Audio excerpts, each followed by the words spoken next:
ബഹൂനാം ജന്മനാം അന്തേ, അനേക ജന്മങ്ങളുടെ ഒടുവിൽ അവസാനത്തിൽ ജ്ഞാനവാൻ ജ്ഞാനി ആയിട്ട് മാം പ്രപദ്യത എന്നെ പ്രാപിക്കുന്നു.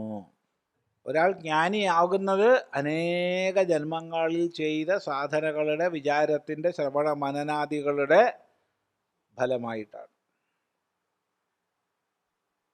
നിരന്തര സത്കർമ്മങ്ങൾ ചെയ്ത്